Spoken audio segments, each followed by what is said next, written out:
Bengaluru city ಲಾಡ್ಜಿನ ಪದಾಧಿಕಾರಿಗಳೇ ಹಾಗೂ ಸದಸ್ಯರೇ, ಈ ದಿನ ಮಾತಾಡೋದಕ್ಕೆ ನನಗೆ ಅವಕಾಶ ಮಾಡಿಕೊಟ್ಟಿದ್ದಕ್ಕೆ ಮೊದಲು ತಮಗೆ ಧನ್ಯವಾದಗಳನ್ನು ತಿಳಿಸುತ್ತೇನೆ. ಇವತ್ತು ನಿಮಗೆಲ್ಲ ಒಂದು ಪರೀಕ್ಷೆ. ಹೇಳ್ತಾ ಇರೋ ವಿಚಾರದ ಮೇಲೆ ಎಷ್ಟು ಗಮನ ಹರಿಸೋಕ್ಕೆ ಸಾಧ್ಯ, ನಿಮಗೆ ಸುತ್ತಲೂ ಎಷ್ಟು ಗಲಾಟೆ ಇದ್ದರು ಅನ್ನೋ ಒಂದು ಪರೀಕ್ಷೆ. ಈಗ ಇಲ್ಲಿ ಪಕ್ಕದಲ್ಲಿ ಜಾತ್ರೆ ನಡೀತಾ ಇದೆ. ಈಗ ತಮಟೆ ಸದ್ದು, ಹಾಡುಗಳು ಇವೆಲ್ಲ ಶುರುವಾಗುತ್ತೆ. ಆದರೂ ನಾನು ಹೇಳೋ ವಿಚಾರದ ಮೇಲೆ ನಿಮಗೆ ಗಮನ ಎಷ್ಟು ಹರಿಸ್ತೀರ ಅನ್ನೋ ಒಂದು ಪರೀಕ್ಷೆ. ನೋಡೋಣ ಹೇಗೆ ಸಾಧ್ಯವಾಗುತ್ತೆ ಅಂತ. ಇವತ್ತು ನಾನು ತಗೊಂಡಿರ್ತಕ್ಕಂಥ ವಿಚಾರ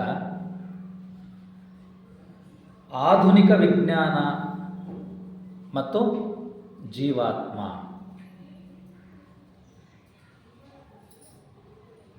ಮೊದಲು ಜೀವಾತ್ಮ ಅಂದರೆ ಏನು ಅನ್ನೋದನ್ನು ಅರ್ಥ ಮಾಡ್ಕೊಳ್ಳೋಣ. ಸಂಕ್ಷಿಪ್ತವಾಗಿ, ವಿವರವಾಗಿ ಬೇಡ.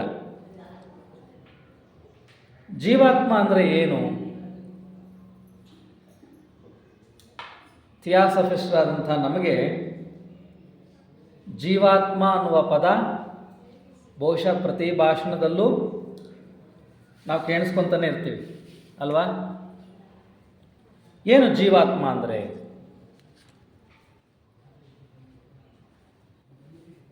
ನಮಗೆಲ್ಲ ತಿಳಿದಿರೋ ಹಾಗೆ ನಾವು ಯಾರು ಅನ್ನುವ ಪ್ರಶ್ನೆಯನ್ನು ನಾವು ಭಾಳಷ್ಟು ಸಲ ನಾವು ಹಾಕ್ಕೊಂಡಿರ್ತೀವಿ. ಯಾರು ನಾವು? ನಾನು ಯಾರು ಅನ್ನುವ ಪ್ರಶ್ನೆಯನ್ನು ನಮಗೆ ನಾವೇ ಹಾಕ್ಕೊಂಡಾಗ ಈ ದೇಹ ನಾನಾ ಅಥವಾ ಈ ದೇಹವಷ್ಟೇ ನಾನಾ ಅನ್ನೋದು ಮೊದಲನೇ ಪ್ರಶ್ನೆ. ಅದಾದ ಮೇಲೆ ಈ ಭಾವನೆಗಳು ನಿಜವಾದ ನಾನು ಅಂತಕ್ಕಂಥದ್ದು ಅನ್ನೋದು ಮೂಡುತ್ತೆ. ನಂತರ ನಮ್ಮ ಮನಸ್ಸು, ನಾವು ಯೋಚನೆ ಮಾಡ್ತಾ ಇರ್ತಕ್ಕಂಥ ಈ ಮನಸ್ಸು ನಾನು ನಿಜವಾದ ನಾನಂದರೆ ಮನಸ್ಸ ಅನ್ನೋದು ನಂತರದ ಹಂತ. ಮನಸ್ಸಿಗಿಂತ ಉನ್ನತವಾದಂಥ ಮನಸ್ಸಿದೆ ಅಂತಕ್ಕಂಥದ್ದು ಥಿಯಾಸಫಿಸ್ಟರಾದ ನಮಗೆ ಹೊಸದಾಗಿ ಹೇಳೋ ಅವಶ್ಯಕತೆ ಇಲ್ಲ. ಉನ್ನತ ಮನಸ್ಸು ಅನ್ನೋದು ಇದೆ. ಅಲ್ಲಿ ಉನ್ನತವಾದ ಆಲೋಚನೆಗಳು, ಉನ್ನತವಾದ ಅಭಿಪ್ರಾಯಗಳು, ಪ್ರಪಂಚಕ್ಕೆ ಅನುಗುಣವಾಗುವಂಥ ಆಲೋಚನೆಗಳು, ವೈಯಕ್ತಿಕವಲ್ಲದೆ ಪ್ರಾಪಂಚಿಕವಾದಂಥ ಆಲೋಚನೆಗಳು ಬರುವಂಥ ಒಂದು ಸಾಧ್ಯತೆ ಇದೆ ಪ್ರತಿಯೊಬ್ಬ ಮನುಷ್ಯನಲ್ಲೂ. ಅದು ಉನ್ನತ ಮನಸ್ಸಿನಲ್ಲಿ ಸಾಧ್ಯವಿದೆ ಅನ್ನೋದು ಗೊತ್ತು. ಅದಕ್ಕಿಂತ ಇನ್ನೂ ಹೆಚ್ಚಾಗಿ ಬುದ್ಧಿಮಟ್ಟ ಅನ್ನೋದೊಂದಿದೆ. ಅಲ್ಲಿ ಪ್ರತಿಯೊಬ್ಬರು ಪಡೆದಂಥ ಜ್ಞಾನ ಅದು ಶೇಖರಣೆ ಆಗಿರುತ್ತದೆ. ಯಾವ ರೀತಿ ಶೇಖರಣೆ ಆಗಿರುತ್ತದೆ? ಜ್ಞಾನವು ಅನುಭವಗಳೆಲ್ಲ ಸೇರಿ ಅನುಭಾವವಾಗಿ ಅಲ್ಲಿ ಇರುತ್ತದೆ. ಆ ಒಂದು ಅನುಭವದ ಅರಿವು ಸಹ ಸ್ವಲ್ಪ ಮಟ್ಟಿಗೆ ಆವಾಗ ನಮಗೆ ಆಗ್ತಾ ಇರುತ್ತೆ. ಹೆಚ್ಚು ಜನ ಅದನ್ನು ಸಹ ಉಪಯೋಗವನ್ನು ಪಡ್ಕೊತಾರೆ. ಅದಕ್ಕಿಂತ ಇನ್ನೂ ಹೆಚ್ಚಿನ ಮಟ್ಟದಲ್ಲಿ ಆತ್ಮಲೋಕದಲ್ಲಿ ಇರ್ತಕ್ಕಂಥದ್ದು ಮೂಲವಾದ ಆತ್ಮ ಅನ್ನೋದು ಒಂದು ಇರುತ್ತದೆ. ಆತ್ಮ ದೇಹದಲ್ಲಿ ಆತ್ಮ ಅನ್ನೋದು ಇರುತ್ತೆ ಅನ್ನೋದು ಈ ಒಂದು ಹಂತಗಳೆಲ್ಲ ನಮಗೆ ನಾವು ಪ್ರತಿ ಸತಿ ಕೇಳಿದ್ದೇವೆ. ವಿವರವಾಗಿ ಹೇಳೋ ಅವಶ್ಯಕತೆ ಇಲ್ಲ. ಥಿಯಾಸಫಿಯಲ್ಲಿ ಈ ಸ್ಥೂಲ ಶರೀರ ಮತ್ತು ಈ ಭಾವನೆಗಳ ಶರೀರ, ಕಾಮ ಶರೀರ ಅಂತೇನು ಕರಿತೀವಿ, ಭಾವನೆಗಳು ಹುಟ್ಟುವಂಥ ಒಂದು ಶರೀರ, ಅದಕ್ಕಿಂತ ಸೂಕ್ಷ್ಮವಾಗಿರುವ ಕೆಳಮನಸ್ಸು, ಆಲೋಚನೆಗಳು, ಸಾಮಾನ್ಯವಾದ ಆಲೋಚನೆಗಳು ಬರುವಂಥ ಕೆಳಮನಸ್ಸು, ಈ ಮೂರು ಹಂತಗಳನ್ನು ದೇಹಾತ್ಮ ಅಂತ ಕರಿತೀವಿ. ಹೌದಾ? ಅದಕ್ಕಿಂತ ಮೇಲಿರ್ತಕ್ಕಂಥ ಉನ್ನತ ಮನಸ್ಸು, ಬುದ್ಧಿ ಮತ್ತು ಆತ್ಮ, ಈ ಮೂರು ಹಂತಗಳನ್ನು ನಾವು ಜೀವಾತ್ಮ ಅಂತ ಕರಿತೇವೆ. ಇಲ್ಲಿ ಜೀವಾತ್ಮ ಅಂತ ನಾವೇನು ಮಾತಾಡ್ತಾ ಇದ್ದೇವೆ ಇವತ್ತು, ಇದು ನಾವು ಅಂದ್ಕೊಂಡಿರ್ತಕ್ಕಂಥ, ನಾವು ಸಾಮಾನ್ಯವಾಗಿ ನಾವು ಭಾವಿಸುವಂಥ ಈ ದೇಹ, ಆಲೋಚನೆ ಮಾಡುವಂಥ ಈ ಮನಸ್ಸು, ಕೆಳಮನಸ್ಸು, ಭಾವನೆಗಳು ಹುಟ್ಟುವಂಥ ಈ ಕಾಮಶರೀರ, ಈ ದೇಹಾತ್ಮ ಭಾವನೆಯೊಂದಿಗೆ ನಾವೇನು ಜೀವನ ಮಾಡ್ತೇವೆ, ದಿನನಿತ್ಯ ಜೀವನ, ಇದೆಲ್ಲದಕ್ಕಿಂತ ಉನ್ನತವಾದಂಥ, ಆಗಾಗ ನಮ್ಮ ಅರಿವಿಗೆ ಬರುವಂಥ ಉನ್ನತವಾದ ಮನಸ್ಸು, ಅನುಭವದ ಹಂತವಾದಂತಹ ಬುದ್ಧಿ ಮತ್ತು ಆತ್ಮ, ಈ ಹಂತಗಳನ್ನು ಜೀವಾತ್ಮ ಅಂತ ಕರಿತೇವೆ. ಅದರ ಬಗ್ಗೆ ನಾವಿವತ್ತು ಮಾತಾಡೋದಕ್ಕೆ ಪ್ರಯತ್ನ ಪಡೋಣ. ಈಗ ನಮಗೆ ಅರಿವು ಎಲ್ಲರಿಗೂ ಇದೆ. ಈ ಹಂತಗಳಲ್ಲಿ ಸ್ಥೂಲ ದೇಹದ ಅರಿವಿದೆ ಅಲ್ವಾ? 1 ಸೆಕೆಂಡ್ ಕೂಡ ಸಮಯ ತಗೊಳ್ಳೋದಿಲ್ಲ. ಸ್ಥೂಲ ದೇಹದಲ್ಲಿ ಯಾವುದೇ ಪ್ರಕ್ರಿಯೆ ಆದರೂ ನಮ್ಮ ಅರಿವಿಗೆ ತಕ್ಷಣ ಬಂದುಬಿಡುತ್ತೆ. ಅದು ಸೆಕೆಂಡ್ಗಿಂತ ಇನ್ನೂ ಕಮ್ಮಿ ಸಮಯದಲ್ಲಿ ಅರಿವಿಗೆ ಬರುತ್ತೆ, ಅರಿವಾಗುತ್ತೆ. ಕಾಮ ಶರೀರದ ಅರಿವು ಇದೆ. ಭಾವನೆಗಳು, ನಮ್ಮ ರಾಗದ್ವೇಷಗಳು, ಸಂತೋಷ, ಇವೆಲ್ಲ ಹೇಗೆ ಹುಟ್ಟುತ್ತಾ ಇದೆ ನಮ್ಮಲ್ಲಿ ಅನ್ನೋ ಅರಿವು ನಮಗಿದೆ ಅಲ್ವಾ? ಕೆಳಮನಸ್ಸಿನ ಅರಿವು ಇದೆ ನಮಗೆ. ನಮ್ಮ ಆಲೋಚನೆಗಳು, ನಾವು ಸುಮ್ಮನೆ ಇದ್ದಾಗ ಏನು ಯೋಚನೆ ಮಾಡ್ತಾ ಇದ್ದೇವೆ, ಯಾವ ಆಲೋಚನೆಗಳು ನಮ್ಮ ತಲೆಯಲ್ಲಿ ಓಡ್ತಾ ಇದೆ ಅನ್ನೋ ಅರಿವು ನಮಗಿದೆ. ಇನ್ನು ಉನ್ನತ ಮನಸ್ಸಿನ ಅರಿವು ಆವಾಗವಾಗ ಆಗುತ್ತೆ. ಉನ್ನತವಾದ ಆಲೋಚನೆಗಳು ಬರ್ತವೆ.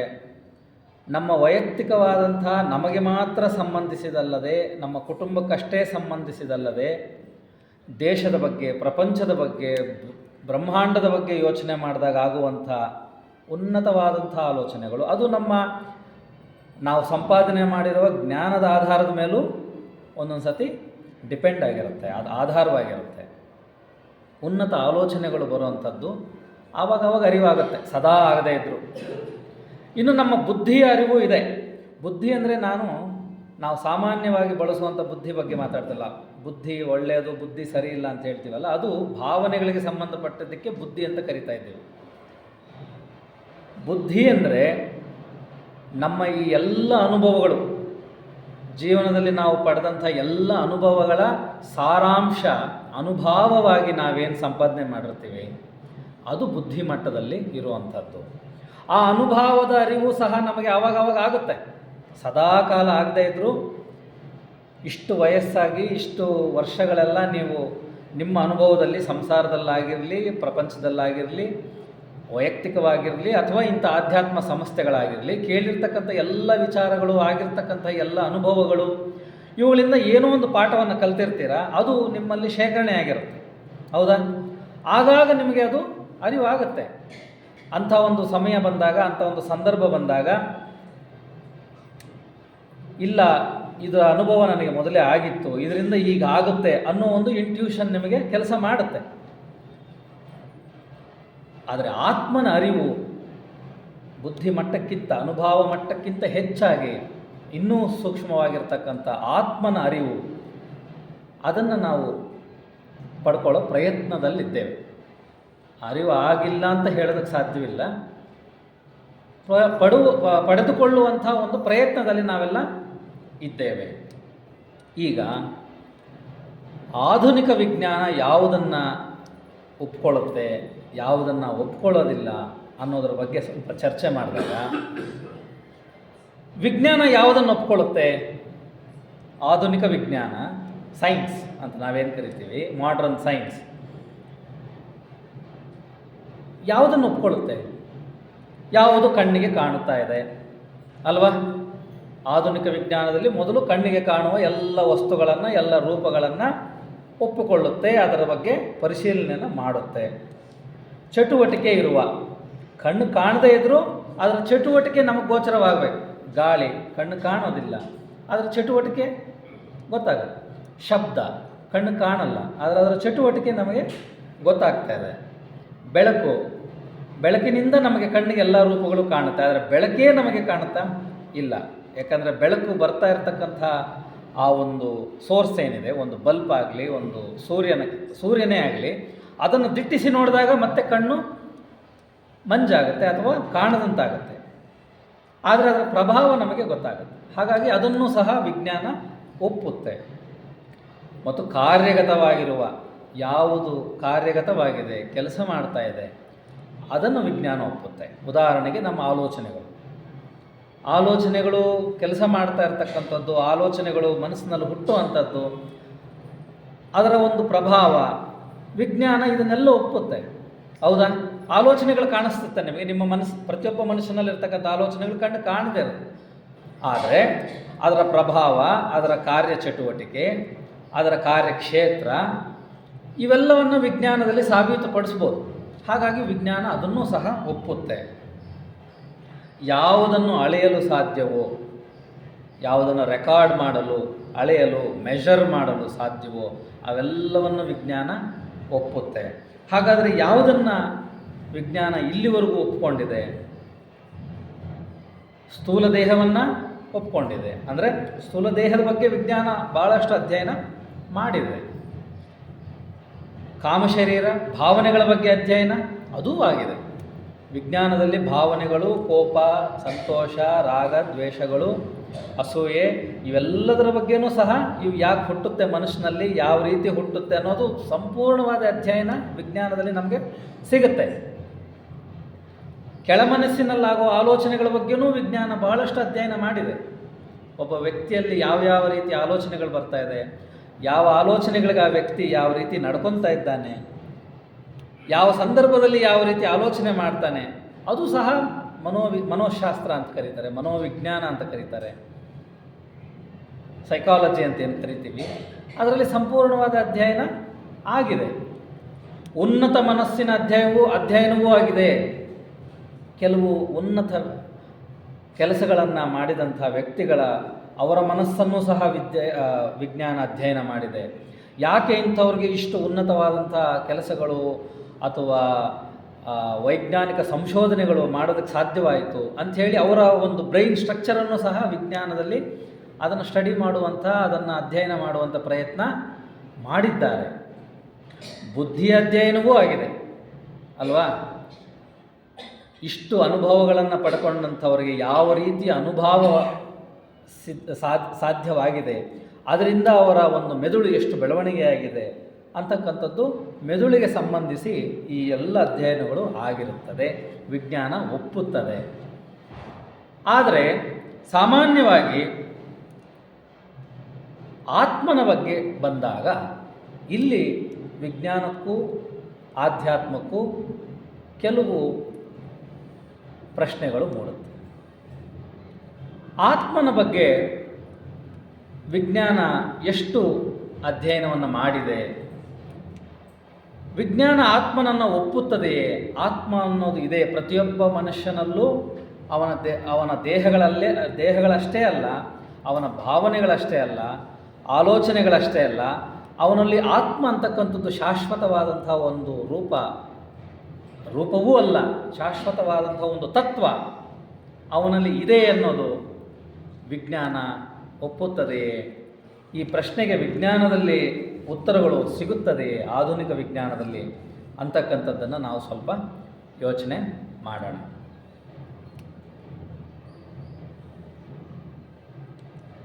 ಆಧುನಿಕ ವಿಜ್ಞಾನದಲ್ಲಿ ಯಾವ ರೀತಿ ಅಧ್ಯಯನವನ್ನು ಮಾಡ್ತಾರೆ? ಈಗ ದೇಹದ ಬಗ್ಗೆ ಅಧ್ಯಯನವನ್ನು ಮಾಡಿದಾಗ ಈ ಇಡೀ ದೇಹವನ್ನು ಕೊಯ್ದು ಅದರೊಳಗಿರ್ತಕ್ಕಂಥ ಅಂಗಾಂಗಗಳು, ಅದರ ಪರೀಕ್ಷೆ, ಅವುಗಳ ಕಾರ್ಯಚಟುವಟಿಕೆ, ಕೆಲಸ ಎಲ್ಲವನ್ನು ಅಧ್ಯಯನ ಕಣ್ಣಿಗೆ ಕಾಣುತ್ತೆ, ರೂಪಗಳು ಅಲ್ವಾ? ಅದೇ ರೀತಿ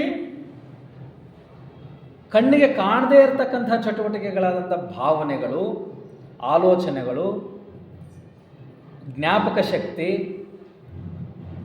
ಮತ್ತು ಬುದ್ಧಿ, ಅವರು ಪಡ್ಕೊಂಡಂಥ ಅನುಭವ, ವಿಸ್ಡಮ್, ಇವೆಲ್ಲವನ್ನು ಹೇಗೆ ಅಧ್ಯಯನ ಮಾಡುತ್ತೆ ಆಧುನಿಕ ವಿಜ್ಞಾನ? ಅಂದರೆ ಕೇವಲ ಮೆದುಳಿನ ಮೇಲೆ ಅದು ತನ್ನ ದೃಷ್ಟಿಯನ್ನು ಹರಿಸಿರುತ್ತದೆ. ಮೆದುಳು ಮತ್ತು ನರಗಳನ್ನು ಅಧ್ಯಯನ ಮಾಡಿದ್ರೆ ಮನುಷ್ಯನ ಮನಸ್ಸು, ಆಲೋಚನೆಗಳು, ಬುದ್ಧಿ, ಜ್ಞಾನಶಕ್ತಿ ಎಲ್ಲವೂ ಅದರ ಕಾರ್ಯಚಟುವಟಿಕೆ ನಮಗೆ ಸಿಗುತ್ತದೆ, ಅದನ್ನು ಅಳಿಬಹುದು, ಅದನ್ನು ತಿಳ್ಕೋಬಹುದು ಅಂಥೇಳಿ ವಿಜ್ಞಾನ ಈ ಮೆದುಳನ್ನೇ ಕೇಂದ್ರವಾಗಿಟ್ಟುಕೊಂಡು ತನ್ನ ಅಧ್ಯಯನವನ್ನು ಮಾಡಿದೆ. ವಿಜ್ಞಾನಿಗಳು ಇಲ್ಲಿವರೆಗೂ ದೇಹದಲ್ಲಿ ಕಣ್ಣಿಗೆ ಕಾಣುವಂಥ ಮೆದುಳು ಮತ್ತು ಆ ಮೆದುಳಿಂದ ಇಡೀ ದೇಹಕ್ಕೆ ಹರಡಿರ್ತಕ್ಕಂಥ ನರಮಂಡಲ, ಇದನ್ನು ಅಧ್ಯಯನ ಮಾಡಿಕೊಂಡು ಮನುಷ್ಯನ ಮನಸ್ಸನ್ನು ಅಧ್ಯಯನ ಮಾಡೋದಕ್ಕೆ ಪ್ರಯತ್ನವನ್ನು ಪಟ್ಟಿದೆ. ಸಾಕಷ್ಟು ಅಧ್ಯಯನವನ್ನು ಮಾಡಿದೆ, ಅದರಲ್ಲಿ ಯಶಸ್ಸನ್ನು ಸಹ ಪಡೆದಿದ್ದಾರೆ ಅಲ್ವಾ. ಎಷ್ಟೋ ಮನಃಶಾಸ್ತ್ರಜ್ಞರು, ಸೈಕಾಲಜಿಸ್ಟ್ಗಳು ಫಿಸಿಯೋಸೈಕಾಲಜಿ ಅಂತಾರೆ, ಅಂದರೆ ಮೆದುಳನ್ನೂ ಅಧ್ಯಯನ ಮಾಡಿ ಅದರಿಂದ ಮನಸ್ಸನ್ನು ಅರಿಯುವಂಥ ವಿಜ್ಞಾನಿಗಳು. ಅಂದರೆ ಫಿಸಿಯಾಲಜಿ ಅಂದರೆ ಕಣ್ಣು ಕಾಣ್ತಾ ಇರ್ತಕ್ಕಂಥ ದೇಹ, ಮೆದುಳು ಕಣ್ಣಿಗೆ ಕಾಣುವಂಥ ಒಂದು ಅಂಗ, ಅದನ್ನು ಅಧ್ಯಯನ ಮಾಡಿಕೊಂಡು ಸೈಕಾಲಜಿ ಮತ್ತು ಮನಸ್ಸನ್ನು ಅರ್ಥ ಮಾಡ್ಕೊಳ್ಳೋದು, ಆಲೋಚನೆಗಳನ್ನು ಅರ್ಥ ಮಾಡ್ಕೊಳ್ಳೋದು, ಮೆದುಳಿನ ಸ್ಟ್ರಕ್ಚರು, ಮೆದುಳಿನಲ್ಲಿ ನಡೀತಾ ಇರ್ತಕ್ಕಂಥ ಚಟುವಟಿಕೆಗಳನ್ನು ಅಧ್ಯಯನ ಮಾಡಿ ಮನಸ್ಸು ಮತ್ತು ಆಲೋಚನೆಗಳ ವಿಧಾನಗಳನ್ನು ಅರಿಯುವಂಥ ವಿಜ್ಞಾನಿಗಳು, ಫಿಸಿಯೋಸೈಕಾಲಜಿಸ್ಟ್ಗಳು ಭಾಳಷ್ಟು ಜನ ತಮ್ಮ ಅಧ್ಯಯನದಲ್ಲಿ ಯಶಸ್ಸನ್ನು ಪಡೆದಿದ್ದಾರೆ. ಪ್ರತಿಯೊಂದಕ್ಕೂ ವೈಜ್ಞಾನಿಕವಾದ ಕಾರಣಗಳನ್ನು, ರೂಪುರೇಷೆಗಳನ್ನು, ವಿಧಾನಗಳನ್ನು ತಂದಿಟ್ಟಿದ್ದಾರೆ. ಒಬ್ಬ ವಿಜ್ಞಾನಿ ಪ್ರೊಫೆಸರ್ ಟಿಂಡಲ್ ಅಂತಕ್ಕಂಥವನು ಏನು ಹೇಳ್ತಾನಂದರೆ, ಮನುಷ್ಯನ ಯೋಚನೆಗಳನ್ನು ಅರಿಯಬೇಕಂದ್ರೆ ಮೆದುಳನ್ನು ಅಧ್ಯಯನ ಮಾಡಿದ್ರೆ ಸಾಕು. ಚರ್ಮ ಬೇಡ, ಮೂಳೆ ಬೇಡ, ಮಾಂಸ ಬೇಡ, ಅಥವಾ ಇನ್ಯಾವುದೇ ಹೊಟ್ಟೆ, ಲಿವರು, ಕಿಡ್ನಿ ಇವನ್ನೆಲ್ಲ ಅಧ್ಯಯನ ಮಾಡ್ತಾ ಕೂತ್ಕೋಬೇಡಿ. ಇದು ಭಾಳ ಹಳೆಯ ವಿಜ್ಞಾನಿ, 1915ರಲ್ಲಿ.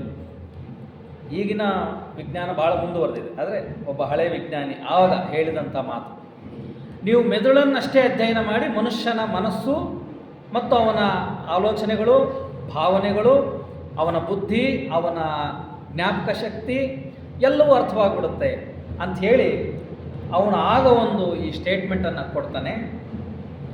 ಅದಾದ ಮೇಲೆ ಇನ್ನೊಬ್ಬ ವಿಜ್ಞಾನಿ ಕಾರ್ಲ್ ಬಾಕ್ಟ್ ಅಂತಕ್ಕಂಥ ಒಬ್ಬ ವಿಜ್ಞಾನಿ ಅವನು ಒಂದು ಮಾತನ್ನು ಹೇಳ್ತಾನೆ.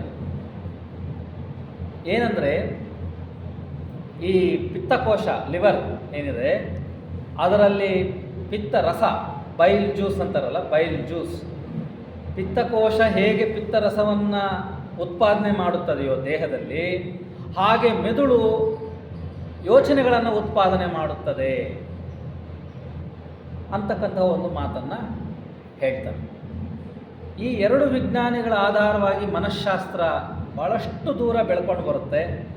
ಕೇವಲ ಮೆದುಳನ್ನೇ ಇಟ್ಟುಕೊಂಡು, ನರಮಂಡಲವನ್ನೇ ಇಟ್ಟುಕೊಂಡು ಮನುಷ್ಯನ ಮನಸ್ಸನ್ನು, ಭಾವನೆಗಳನ್ನು ಮತ್ತು ಬುದ್ಧಿಶಕ್ತಿಯನ್ನು ಮತ್ತು ಜ್ಞಾಪಕ ಶಕ್ತಿಯನ್ನು ಅಧ್ಯಯನ ಮಾಡುವಂಥ ಒಂದು ಪ್ರಯತ್ನ ಮುಂದುವರಿಯುತ್ತದೆ.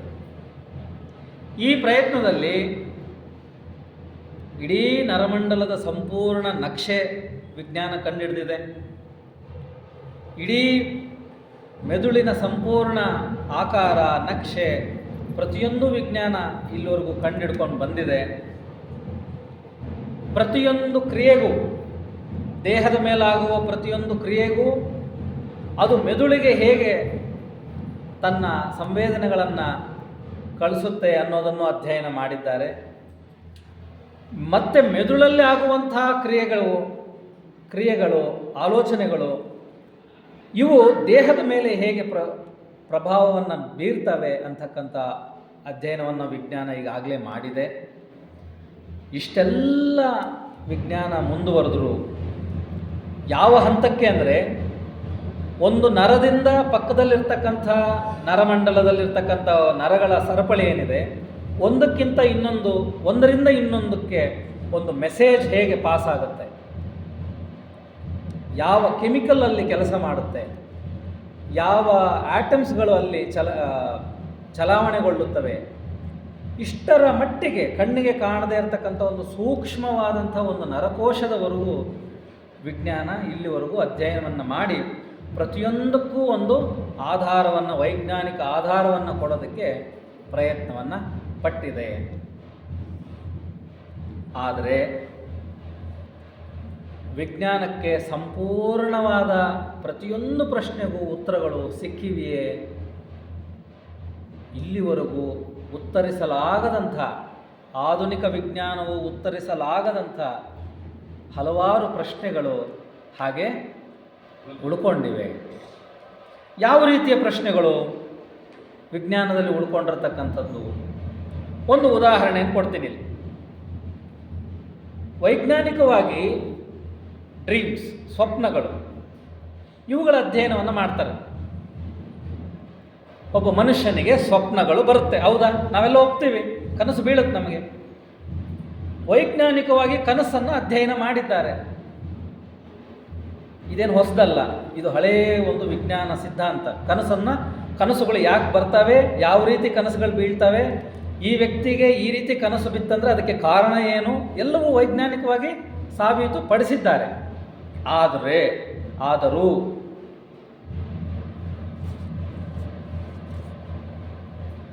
ಒಂದು ಉದಾಹರಣೆ ಕೊಡ್ತೀನಿ. ಒಬ್ಬ ವ್ಯಕ್ತಿ ಈ ವೈಜ್ಞಾನಿಕ ಸಂಶೋಧನೆ ನಡೆಸುವಾಗ, ಸ್ವಪ್ನಗಳ ಬಗ್ಗೆ ಅಧ್ಯಯನ ಮಾಡುವಾಗ ಏನು ಮಾಡ್ತಾರೆ, ಅವನು ಮಲಗ್ತಾನೆ, ನಿದ್ದೆ ಮಾಡಿಸ್ತಾರೆ.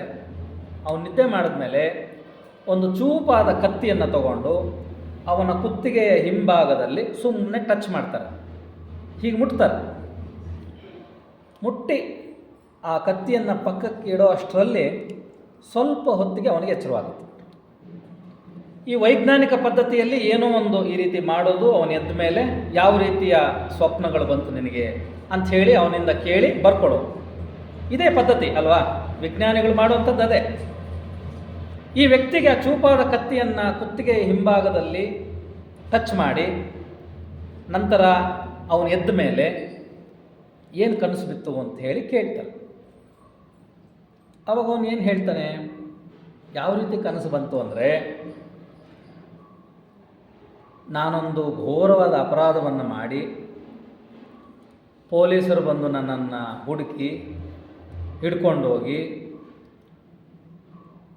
ಕೋರ್ಟ್ ಮುಂದೆ ನಿಲ್ಲಿಸಿ ನನ್ನನ್ನು ಜೈಲಿಗೆ ಕಳಿಸಿ ಕೇಸು ಮುಂದುವರೆದು ವಾದ ವಿವಾದಗಳಾಗಿ ನಾನೇ ಈ ಘೋರವಾದ ಅಪರಾಧವನ್ನು ಮಾಡಿದ್ದೇನೆ ಅಂತ ಸಾಬೀತುಪಡಿಸಿ ಜಡ್ಜು ತನ್ನ ಜಡ್ಜ್ಮೆಂಟನ್ನು ಓದಿ ನನಗೆ 14 ವರ್ಷಗಳು ಜೈಲು ಶಿಕ್ಷೆಯನ್ನು ಕೊಟ್ಟು, ಅದೂ ಸಾಲದೆಂದು ಕೊನೆಗೆ ಜೀವಾವಧಿ ಶಿಕ್ಷೆಯನ್ನೇ ಕೊಟ್ಟು, ಇನ್ನೂ ಮೇಲಿರುವ ಕೋರ್ಟ್ಗೆ ನನ್ನ ಕೇಸ್ ಹೋಗಿ ಅಲ್ಲಿ ಜೀವಾವಧಿ ಶಿಕ್ಷೆ ಕೊಟ್ಟು, ಆಗಿನ ಕಾಲದಲ್ಲಿ ಜೀವಾವಧಿ ಶಿಕ್ಷೆಯ ಪ್ರಕಾರ ಒಬ್ಬ ಕಟುಕ ಕತ್ತಿಯನ್ನು ಹಿಡಿದು ನನ್ನ ಕುತ್ತಿಗೆಯನ್ನು ಕಡಿದು ಹಾಕಿದ.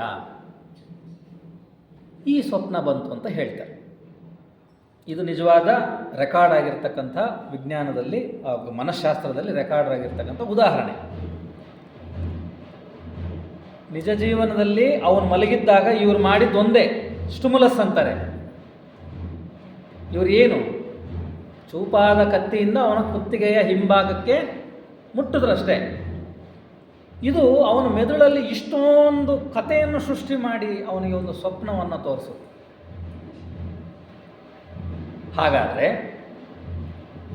ದೇಹದಲ್ಲಾಗುವ ಪ್ರತಿಯೊಂದು ಕ್ರಿಯೆ ಮೆದುಳಿಗೆ ಇವರು ವಿಜ್ಞಾನದಲ್ಲಿ ಅಲ್ಲಿವರೆಗೂ ಅಧ್ಯಯನ ಮಾಡಿರ್ತಕ್ಕಂತಹ ವಿಚಾರ ಏನು, ದೇಹದಲ್ಲಿ ಏನೇ ಒಂದು ಚಲನವಲನ, ಒಂದು ಕ್ರಿಯೆ, ಒಂದು ಸೂಜಿ ಚುಚ್ಚಿದಂಗಾದರೂ ಸೂಜಿ ಚುಚ್ಚಿದಾಗ ನಿಮ್ಮ ಮೆದುಳಿಗೆ ಏನು ಗೊತ್ತಾಗುತ್ತೆ, ನೀವು ಎದ್ದಿದ್ದಾಗ ಸೂಜಿ ಚುಚ್ಕೊಂತು ಅಷ್ಟೇ. ಆ ಒಂದು ಸ್ಥಳದಲ್ಲಿ ರಕ್ತ ಬಂತೋ ಅಥವಾ ನೋವಾಯಿತೋ ಏನೋ ಒಂದಾಯಿತು, ಒಂದು ಸೊಳ್ಳೆ ಕಚ್ಚಿದಾಗ ಅಲ್ಲಿ ಏನಾಯಿತೋ ಅಷ್ಟೇ ನಿಮಗೆ ಗೊತ್ತಾಗುತ್ತೆ ಅಲ್ವಾ. ನೀವು ಎದ್ದಿದ್ದಾಗ ಒಂದು ಸೂಜಿ ಚುಚ್ಕೊಂಡಾಗ ನಿಮಗೆ ನಿಮ್ಮ ಕೈಯನ್ನೇ ಕಡ್ದಂಥ ಒಂದು ಭಾವನೆ ಬರುತ್ತಾ? ಬರಲ್ಲ. ಆದರೆ ಸ್ವಪ್ನದಲ್ಲಿ ಇಷ್ಟೊಂದು ದೊಡ್ಡ ಕತೆ, ಅವನ ಆಲೋಚನೆಗಳು ಇಷ್ಟು ದೊಡ್ಡ ಕಥೆಯನ್ನು ಹೆಣೆಯೋದಕ್ಕೆ ಹೇಗೆ ಸಾಧ್ಯ? ದೇಹದಲ್ಲಿ ಆದಂಥ ಕೇವಲ ಒಂದು ಸಣ್ಣ ಟಚ್, ಕತ್ತಿಯಿಂದ ಅವನ ಕುತ್ತಿಗೆ ಹಿಂಭಾಗದಲ್ಲಿ ಮುಟ್ಟಿರೋದಷ್ಟೇ. ಈ ಒಂದು ಸಣ್ಣ ಒಂದು ಕ್ರಿಯೆಯಿಂದ ಇಷ್ಟು ದೊಡ್ಡ ಕತೆ ಅವನ ಸ್ವಪ್ನದಲ್ಲಿ ಅದು ಸೃಷ್ಟಿಸಿಕೊಳ್ಳಲು ಹೇಗೆ ಸಾಧ್ಯ?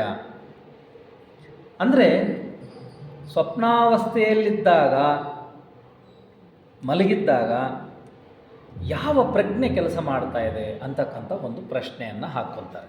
ಇವಾಗ ನಾವು ಎದ್ದಿದ್ದಾಗ ನಮಗೆ ಪ್ರಜ್ಞೆ ಇದೆ ಅಲ್ವಾ. ಸಾಮಾನ್ಯವಾಗಿ ನಾವೇನು ಅಂದ್ಕೊತೀವಿ, ಮಲಗಿದಾಗ ಈ ಪ್ರಜ್ಞೆ ಇಲ್ಲ.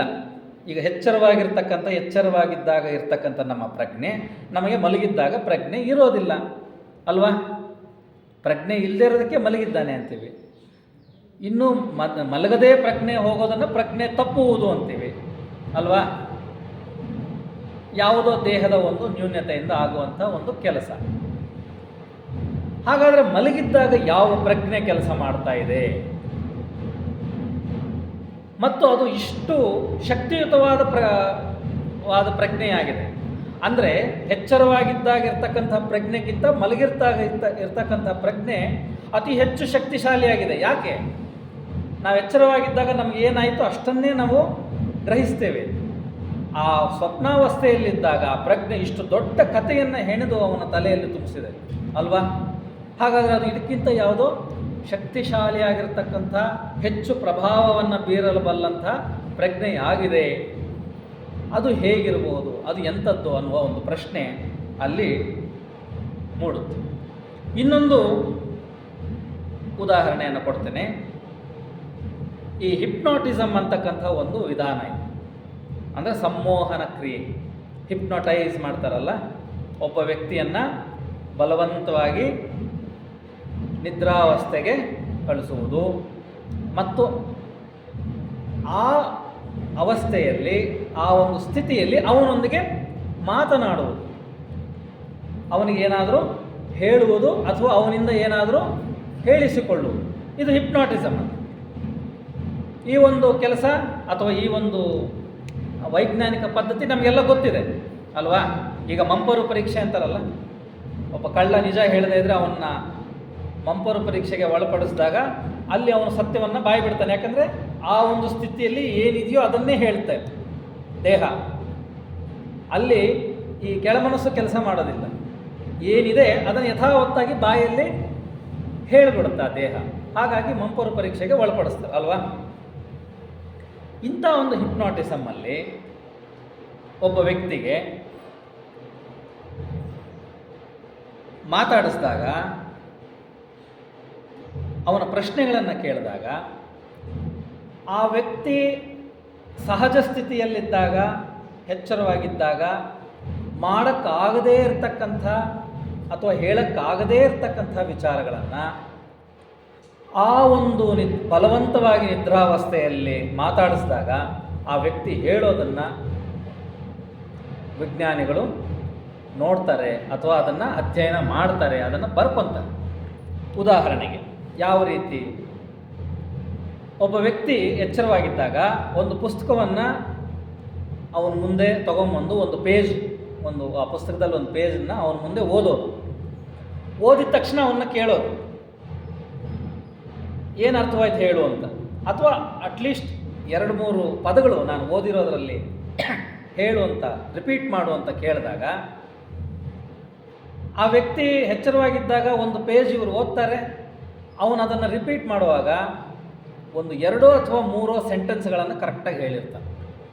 ಸಂಪೂರ್ಣವಾಗಿ ಯಥಾವತ್ತಾಗಿ ಅವನಿಗೆ ರಿಪೀಟ್ ಮಾಡೋದಕ್ಕೆ ಸಾಧ್ಯವಾಗೋದಿಲ್ಲ.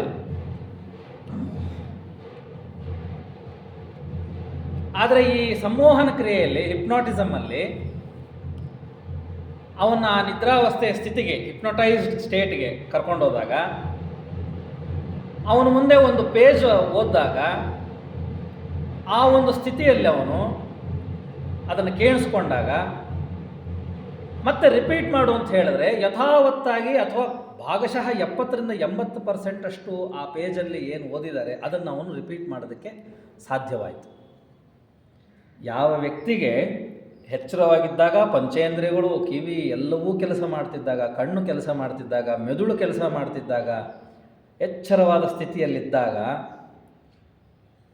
ಒಂದು ಪೇಜ್ ಅವನ ಮುಂದೆ ಓದಿದ್ರೆ, ಒಂದು ಪುಟ ಬುಕ್ಕಲ್ಲಿ ಅದನ್ನು ರಿಪೀಟ್ ಮಾಡೋದಕ್ಕೆ ಬರೋದಿಲ್ವೋ, 20% ಅಷ್ಟೇ ಅವನು ಜ್ಞಾಪಕ ಇಟ್ಕೊಳ್ಳೋಕ್ಕೆ ಸಾಧ್ಯವೋ, ಈ ಹಿಪ್ನೋಟೈಸ್ಡ್ ಸ್ಟೇಟಲ್ಲಿ ಅವನು ಮುಂದೆ ಇದನ್ನು ಓದಿದಾಗ ಅವನು ಭಾಗಶಃ 80% ರಿಪೀಟ್ ಮಾಡೋದಕ್ಕೆ ಮತ್ತೆ ವಾಪಸ್ ಒಪ್ಪಿಸೋದಕ್ಕೆ ಪಾಠವನ್ನು ಅವನಿಗೆ ಸಾಧ್ಯವಾಯಿತು. ಅಂದರೆ ಆ ಹಿಪ್ನೋಟೈಸ್ಡ್ ಸ್ಟೇಟ್, ಈ ಪಂಚೇಂದ್ರಿಯಗಳು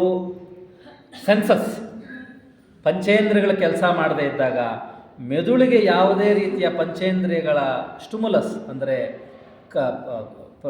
ಕ್ರಿಯೆ ಏನೂ ನಡೀದೇ ಇದ್ದಾಗ, ಯಾವ ಪ್ರಕ್ರಿಯೆಗಳು ನಡೀದೇ ಇದ್ದಾಗ ಆ ಮನುಷ್ಯನಿಗೆ ಇಷ್ಟು ಅಪಾರವಾದ ಶಕ್ತಿ ಎಲ್ಲಿಂದ ಬಂತು? ಹಾಗಾದರೆ ನಾವೇನು ಅನ್ಕೊತೀವಿ, ನಮಗೆ ಶಕ್ತಿ ಎಲ್ಲಿಂದ ಬರ್ತಾ ಇದೆ? ನಮ್ಮ ಮೆದುಳು ಕೆಲಸ ಮಾಡ್ತಾ ಇದೆ, ಅದಕ್ಕೆ ನಾನು ಓಡಾಡ್ತಾ ಇದ್ದೇನೆ, ಮಾತಾಡ್ತಾ ಇದ್ದೇನೆ, ವಾಸನೆ ನೋಡ್ತೀನಿ, ಏನಾದರೂ ನೋಡಿದ್ದು ನನಗೆ ಗ್ರಹಿಕೆ ಆಗುತ್ತೆ, ಕೇಳಿಸ್ಕೊತಾ ಇದ್ದೇನೆ, ಸ್ಪರ್ಶ ಗೊತ್ತಾಗುತ್ತೆ ಅಂತೆಲ್ಲ ಹೇಳ್ತೀವಿ. ಈ ಮೆದುಳು ಅರ್ಧಂಬರ್ಧ ಕೆಲಸ ಮಾಡಿದಾಗ, ಅಂದರೆ ಪಂಚೇಂದ್ರಿಯಗಳು ಯಾವುದೂ ಇದಕ್ಕೆ ಸಂಬಂಧ ಇಲ್ಲದೆ ಇರುವಂಥ ಸ್ಥಿತಿಯಲ್ಲಿ ಇಷ್ಟು ಅಪಾರವಾದ ಶಕ್ತಿ ಅವನಿಗೆ ಎಲ್ಲಿಂದ ಬಂತು ಅನ್ನೋದು ಒಂದು ಪ್ರಶ್ನೆ ವಿಜ್ಞಾನಿಗಳಲ್ಲಿ ಮೂಡುತ್ತೆ. ಈ ರೀತಿ ನಿದ್ರಾವಸ್ಥೆ, ಸ್ವಪ್ನಗಳ ಅಧ್ಯಯನ ಮಾಡುವಾಗ ಮತ್ತು ಸಂಮೋಹನ ಕ್ರಿಯೆಯಲ್ಲಿ ಹಿಪ್ನೋಟೈಸ್ ಸ್ಟೇಟನ್ನು ಅಧ್ಯಯನ ಮಾಡುವಾಗ ವಿಜ್ಞಾನಿಗಳಿಗೆ ಸಹಜವಾಗಿ ಮೂಡಿದಂಥ ಪ್ರಶ್ನೆಗಳು, ಸ್ಥೂಲವಾದಂಥ ಮೆದುಳು, ಸ್ಥೂಲ ಈ ಒಂದು ಫಿಸಿಕಲ್ ವರ್ಲ್ಡ್ ಇಲ್ಲಿ ಎಚ್ಚರವಾಗಿದ್ದಾಗ ಇರ್ತಕ್ಕಂಥ ಶಕ್ತಿಗಿಂತ ಇಲ್ಲಿನ ಎಲ್ಲ ಸಂಬಂಧವು ಕಡಿದುಕೊಂಡ ಮೇಲೆ ಉಂಟಾಗುವಂಥ ಅಥವಾ ಕೆಲಸ ಮಾಡುವಂಥ ದೇಹದಲ್ಲಿ ಆ ಮನುಷ್ಯನಲ್ಲಿ ಕೆಲಸ ಮಾಡತಕ್ಕಂಥ ಪ್ರಜ್ಞೆಗೆ ಇದಕ್ಕಿಂತ ಹೆಚ್ಚಿನ ಶಕ್ತಿ ಸಾಮರ್ಥ್ಯಗಳು ಇದೆ. ಅಂದರೆ ಆ ಪ್ರಜ್ಞೆ ಅದು ಎಲ್ಲವನ್ನೂ ಪ್ರಭಾವ ಬೀರ್ತಾ ಇದೆ. ಸ್ವಪ್ನಾವಸ್ಥೆಯಲ್ಲಿ ಮತ್ತು ಸಂಮೋಹನ ಅವಸ್ಥೆಯಲ್ಲಿರ್ತಕ್ಕಂಥ ಅಲ್ಲಿ ಕೆಲಸ ಮಾಡಿದಂಥ ಪ್ರಜ್ಞೆ ಅದು ಜ್ಞಾಪಕ ಶಕ್ತಿ ಮೇಲೂ ಪ್ರಭಾವ ಬೀರುತ್ತೆ, ಅದು ಆಲೋಚನೆಗಳ ಮೇಲೆ ಪ್ರಭಾವ ಬೀರ್ತಾ ಇದೆ, ಅದು ಅವನ ಭಾವನೆಗಳ ಮೇಲೂ ಪ್ರಭಾವ ಬೀರ್ತಾ ಇದೆ. ಸಾಮಾನ್ಯವಾಗಿ ಸಹಜ ಸ್ಥಿತಿಯಲ್ಲಿ ಯಾವುದೇ ಒಂದು ಸಾವು ನೋವಾದರೂ, ಅದರ ಕೆಟ್ಟ ಸುದ್ದಿ ಬಂದರೂ ಕಣ್ಣಲ್ಲಿ ನೀರು ಹಾಕ್ಕೊಳ್ದೇ ಇರ್ತಕ್ಕಂಥ ವ್ಯಕ್ತಿ ಹಿಪ್ನೋಟೈಸ್ ಸ್ಟೇಟಲ್ಲಿ ಗುಳೋ ಅಂತ ಅಳೋದನ್ನು ನೋಡ್ತಾರೆ. ನಗೋದಕ್ಕೆ ಬರದೇ ಇರತಕ್ಕಂಥ ವ್ಯಕ್ತಿ ಅಲ್ಲಿ ಹೆಚ್ಚು ಹೆಚ್ಚು ಆನಂದವಾಗಿ ನಗೋದನ್ನು ಅಲ್ಲಿ ಗಮನಿಸ್ತಾರೆ. ಹಾಗಾದರೆ ಅಲ್ಲಿ ಕೆಲಸ ಮಾಡತಕ್ಕಂಥ ಪ್ರಜ್ಞೆ ಮತ್ತು ಈ ಸ್ಥೂಲ ಮೆದುಳಿಗೆ ಸಂಬಂಧವೇನು ಅಂತಕ್ಕಂಥ ಹಲವಾರು ಪ್ರಶ್ನೆಗಳು ವಿಜ್ಞಾನಿಗಳಲ್ಲಿ ಹುಟ್ಟುಕೊಳ್ಳುತ್ತೆ. ಅಷ್ಟೇ ಅಲ್ಲ, ಇದೊಂದು ರೀತಿ ಪ್ರಶ್ನೆಗಳನ್ನು ಹಾಕ್ಕೊಂಡೋಗಿ ವಿಜ್ಞಾನಕ್ಕೆ ಅರ್ಥವಾಗದೇ ಇರೋಂಥ ಒಂದು ರೀತಿಯ ವೈಜ್ಞಾನಿಕ ಸಂಶೋಧನೆ. ಆದರೆ ಇನ್ನೂ ಕೆಲವು ಕಠೋರವಾದಂಥ ವಿಜ್ಞಾನಿಗಳು ಅವ್ರು ಏನು ಹೇಳ್ತಾರೆ ಅಂದರೆ, ನೀವೇನು ಸಾಧು ಸಂತರು, ಧರ್ಮಗುರುಗಳು ಅಥವಾ ದಿವ್ಯ ಜ್ಞಾನಿಗಳು ಅಂತ ಏನು ಕರಿತೀರಿ, ಅವರ ಮೆದುಳನ್ನು ನಾವು ಅಧ್ಯಯನ ಮಾಡಿದ್ದೇವೆ. ಅವರ ಮೆದುಳಿಗೂ ಒಬ್ಬ ಹುಚ್ಚನ ಮೆದುಳಿಗೂ ಬಹಳ ಹೋಲಿಕೆಯಾಗುತ್ತದೆ ಅಂತ ಒಂದು ಸ್ಟೇಟ್ಮೆಂಟ್ ಪಾಸ್ ಮಾಡ್ತಾರೆ. ಯಾರು? ಲ್ಯಾಂಬ್ರೋಸ್ ಅಂತಕ್ಕಂಥ ಇಟಲಿಯಲ್ಲಿ ಒಬ್ಬ ಮನೋಶಾಸ್ತ್ರಜ್ಞ ಲ್ಯಾಂಬ್ರೋಸ್ ಅನ್ನೋನು. ಅವನೊಂದು ಸ್ಟೇಟ್ಮೆಂಟ್ ಪಾಸ್ ಮಾಡ್ತಾನೆ. ಅವನು ಕಠೋರ ವಿಜ್ಞಾನಿ, ವಿಜ್ಞಾನವನ್ನೇ ಅವನು ನಂಬುವಂಥವನು. ಅದು ಬಿಟ್ಟು ವಿಜ್ಞಾನದಲ್ಲಿ ಏನು ಸಾಬೀತುಪಡಿಸೋಕ್ಕಾಗಲ್ಲ, ಅದು ಇಲ್ಲ ಅಂತ ನಂಬುವಂಥ ಒಬ್ಬ ವ್ಯಕ್ತಿ. ಅವನು ಈ ಮಾತು ಹೇಳ್ತಾನೆ, ನೀವು ದಿವ್ಯಜ್ಞಾನಿಗಳು ಅಂತ ಏನು ಕರೆದಿದ್ದೀರಾ, ಇವಾಗ ಹಲವಾರು ದಿವ್ಯಜ್ಞಾನಿಗಳಿದ್ದರು. ಅವರ ದಿವ್ಯಜ್ಞಾನದಿಂದ ಯಾವುದೇ ರೀತಿ ಎಕ್ಸ್ಪೆರಿಮೆಂಟು ಏನೂ ಮಾಡದೆ ಹಲವಾರು ಗ್ರಂಥಗಳನ್ನು ಬರೆದಿದ್ದಾರೆ. ಅದರಲ್ಲಿ ಹಲವಾರು ಸಿದ್ಧಾಂತಗಳಿವೆ. ಅದು ಈಗ ಒಂದೊಂದೇ ಸಾಬೀತಾಗ್ತಾ ಇರುತ್ತೆ. ಅದು ನಿಜ ಅಂತ ಅನ್ಸೋಕ್ಕೆ ಶುರುವಾಗುತ್ತೆ. ಅದನ್ನು ಧರ್ಮಗ್ರಂಥಗಳಲ್ಲಿ ಅದನ್ನು ಯಾವುದೇ ಪ್ರಶ್ನೆ ಮಾಡದೆ ಒಪ್ಕೊಳ್ಳುವಂಥ ಒಂದು ಮನಸ್ಥಿತಿಯೂ ಸಹ ಎಲ್ರಿಗೂ ಇರುತ್ತೆ.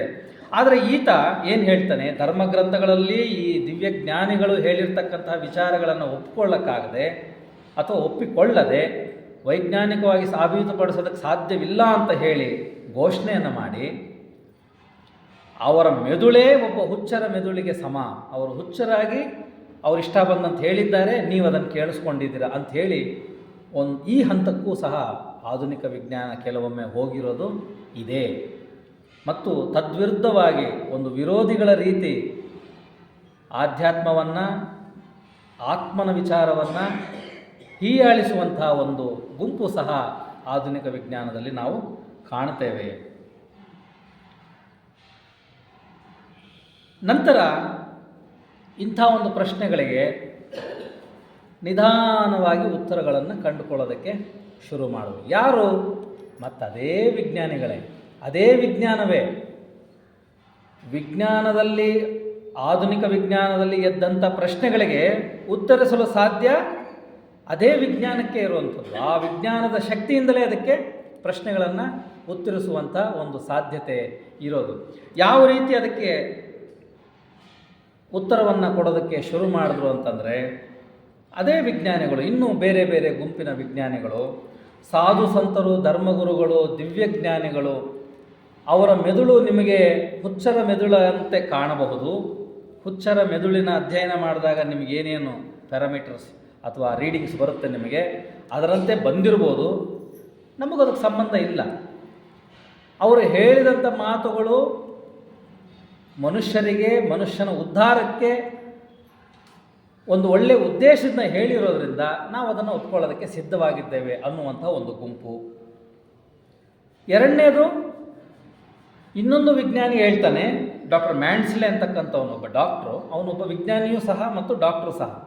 ಅವನು ಹೇಳ್ತಾನೆ, ಪ್ರಕೃತಿ ಅಸಹಜವಾದಂಥ ಅಥವಾ ಉನ್ನತವಾದಂಥ ಕೆಲಸವನ್ನು, ಮಾತುಗಳನ್ನು ಮಾಡಿಸಬೇಕು ಅಂತ ಅನಿಸಿದಾಗ ಅದು ಈ ಅಸಹಜ ಅನಿಸುವಂಥ ಮೆದುಳನ್ನೇ ಆಯ್ಕೆ ಮಾಡುತ್ತದೆ. ಸಾಮಾನ್ಯವಾದ ಮೆದುಳನ್ನು ಪ್ರಕೃತಿ ಆಯ್ಕೆ ಮಾಡೋದಿಲ್ಲ ಅಂಥೇಳಿ ಆ ವಿಜ್ಞಾನಿ ಇದಕ್ಕೆ ಉತ್ತರವನ್ನು ಕೊಡೋದಕ್ಕೆ ಪ್ರಯತ್ನವನ್ನು ಪಡ್ತಾನೆ. ಅಂದರೆ ಸಾಮಾನ್ಯವಾದ ಮೆದುಳು ದಿನನಿತ್ಯ ಜೀವನದಲ್ಲಿ, ದಿನನಿತ್ಯದ ಚಟುವಟಿಕೆಗಳಿಗೆ, ಸಂಸಾರ ನಡೆಸೋಕ್ಕೆ, ಬಿಸ್ನೆಸ್ ಮಾಡೋಕ್ಕೆ, ಕೆಲಸ ಮಾಡೋಕ್ಕೆ, ಇದರಲ್ಲೇ ಇರುತ್ತೆ. ಸ್ವಲ್ಪ ಅಸಹಜವಾದಂತಹ ಮೆದುಳು, ಸಹಜತೆಯಿಂದ ಭಿನ್ನವಾಗಿರ್ತಕ್ಕಂಥ ಮೆದುಳು ಈ ಚಟುವಟಿಕೆಗಳಿಂದ ತನ್ನನ್ನು ವಿಮುಕ್ತಗೊಳಿಸಿಕೊಂಡಿರುತ್ತದೆ. ಹಾಗಾಗಿ ಪ್ರಕೃತಿ ಇಂಥ ಮೆದುಳನ್ನೇ ಆಯ್ಕೆ ಮಾಡಿಕೊಂಡು ತನ್ನ ಉನ್ನತವಾದಂಥ ವಿಚಾರಗಳನ್ನು ಪ್ರಕಟಿಸಿಕೊಳ್ಳೋದಕ್ಕೆ ಪ್ರಯತ್ನ ಪಡುತ್ತೆ ಅಂತ ಆ ವಿಜ್ಞಾನಿ ಹೇಳ್ತಾರೆ. ಇದು ಒಂದು ಉತ್ತರ. ಅದಕ್ಕೆ ಇನ್ನೂ ಒಂದು ಉತ್ತರ ಏನಂದರೆ, ಬೇರೆ ವಿಜ್ಞಾನಿಗಳು ಕೊಟ್ಟಂಥ ಉತ್ತರ, ಒಂದು ವೀಣೆ ಅಥವಾ ವಯಲಿನ್ ಅಂತೇನಿದೆ, ಅದರ ತಂತಿಯನ್ನು ನಾವು ಬಿಗಿಗೊಳಿಸ್ತೇವೆ, ಒಂದು ರೀತಿಯ ಸ್ವರ ಬರುತ್ತೆ. ನಿಮಗೆ ಇನ್ನೂ ಹೆಚ್ಚಿನ ಹೈಯರ್ ನೋಟ್ ಅಂದರೆ ಉನ್ನತವಾದಂತಹ ಸ್ವರ, ಉಚ್ಚ ಸ್ವರ ಬರಬೇಕು ಅಂತಂದರೆ ಅದನ್ನು ಇನ್ನೊಂದು ಸ್ವಲ್ಪ ಬಿಗಿಗೊಳಿಸ್ಕೋಬೇಕು ಅಲ್ವಾ? ಈ ಬಿಗಿಗೊಳಿಸುವಂತಹ ಕ್ರಿಯೆಯಲ್ಲಿ ಉಚ್ಚ ಸ್ವರವನ್ನು ತರಿಸುವಂಥ ಒಂದು ಪ್ರಯತ್ನದಲ್ಲಿ ಎಷ್ಟೋ ಬಾರಿ ತಂತಿ ಮುರಿದು ಹೋಗುತ್ತದೆ. ಕೆಲವು ವಿಜ್ಞಾನಿಗಳು ಹೇಳಿದ್ರು, ಇದೇ ರೀತಿ ಉನ್ನತವಾದಂತಹ ದಿವ್ಯಜ್ಞಾನವನ್ನು ಪಡೆಯಲು ಪ್ರಯತ್ನ ಪಡುವಂಥ ಮೆದುಳುಗಳು ತಮ್ಮನ್ನು ತಾವು ಅದಕ್ಕೆ ಸೂಕ್ಷ್ಮಗೊಳಿಸಿಕೊಳ್ಳುವಂಥ ಈ ಪ್ರಕ್ರಿಯೆಯಲ್ಲಿ ಕೆಲವೊಮ್ಮೆ ಅವು ಅಸಹಜವಾಗಿ ಮಾರ್ಪಾಟಾಗಿರುತ್ತವೆ. ಹೇಗೆ ತಂತಿ ಹೆಚ್ಚು ಬಿಗಿಗೊಳಿಸುವ ಅಷ್ಟೊತ್ತಿಗೆ ಅದು ಮುರಿದು ಹೋಗುತ್ತದೆಯೋ ಹಾಗೆ ಮೆದುಳು ಸಹ ಅಸಹಜವಾಗಲು ಸಾಧ್ಯವಿದೆ ಅಂತ ಕೆಲವು ಅದೇ ವಿಜ್ಞಾನಿಗಳು ಇದಕ್ಕೆ ಉತ್ತರವನ್ನು ಕೊಟ್ಟಿದ್ದಾರೆ. ಆದರೂ ಕೊನೆಗೆ ಆಧುನಿಕ ವಿಜ್ಞಾನದಲ್ಲಿ ಇನ್ನೂ ಹಲವಾರು ಪ್ರಶ್ನೆಗಳು ಹಾಗೆ ಉಳ್ಕೊತವೆ. ಮೆದುಳು ಶಕ್ತಿಗಿಂತ ಮೀರಿರುವ ಶಕ್ತಿ ಇದೆ, ಅದು ಯಾವುದು? ಪ್ರಜ್ಞೆ ಕೇವಲ ಮೆದುಳಿನ ಮಟ್ಟದಲ್ಲಷ್ಟೇ ಅಲ್ಲದೆ ಮೆದುಳು ಕೆಲಸವನ್ನು ನಿಲ್ಲಿಸಿದ ಮೇಲೂ ಸಹ, ಸಂಪೂರ್ಣವಾಗಲ್ಲ, ಅರ್ಧಂಬರ್ಧ ನಿಲ್ಲಿಸಿದ ಮೇಲೂ ಕೆಲಸ ಮಾಡುವಂಥ ಪ್ರಜ್ಞೆ ಯಾವುದು? ಮತ್ತು ಈ ಉನ್ನತವಾದಂಥ ಪ್ರಜ್ಞೆ, ಅದರ ತರಂಗಗಳು ಈ ಮೆದುಳಿನ ಮೇಲೆ ಹೇಗೆ ಕೆಲಸ ಮಾಡುತ್ತವೆ? ಈ ಹಲವಾರು ಪ್ರಶ್ನೆಗಳು ಆಧುನಿಕ ವಿಜ್ಞಾನದಲ್ಲಿ ಉಳ್ಕೊತವೆ. ಆದರೂ ಸಹ ಆಧುನಿಕ ವಿಜ್ಞಾನದಲ್ಲಿ ಇನ್ನೊಂದು ಸಂಶೋಧನೆ ನಡೆದು, ಆ ಸಂಶೋಧನೆಯಲ್ಲಿ ಏನು ಹೇಳ್ತಾರೆ, ಮೆದುಳು ಯೋಚನೆಗಳನ್ನು ಹುಟ್ಟು ಹಾಕೋದೇ ಅಲ್ಲ. ನಾವಿಷ್ಟವರೆಗೂ ಅರ್ಥ ಮಾಡ್ಕೊಂಡಿರೋದು ಮೆದುಳಿಂದ ಯೋಚನೆಗಳು ಹುಟ್ಟುತ್ತವೆ ಅಂತ ಅಂದ್ಕೊಂಡಿದ್ದೇವೆ. ಯೋಚನೆಗಳು ಮೆದುಳನ್ನು ಪ್ರಭಾವಗೊಳಿಸುತ್ತವೆ. ಯೋಚನೆಗಳು ಮೆದುಳಲ್ಲಿರ್ತಕ್ಕಂಥ ನರಕೋಶಗಳ ಬೆಳವಣಿಗೆಗೆ ಸಹಕಾರಿಯಾಗುತ್ತವೆ. ಉಲ್ಟಾ ಅನ್ನುವ ಒಂದು ದೊಡ್ಡ ಸಂಶೋಧನೆ ಬಂತು. ಈಗ ನಾವೇನು ಅಂದ್ಕೊಂಡಿದ್ವಿ, ಮೆದುಳು ಬೆಳವಣಿಗೆ ಆದಂತೆ ಯೋಚನೆಗಳು ಬೆಳವಣಿಗೆ ಆಗ್ತಾ ಇರ್ತವೆ.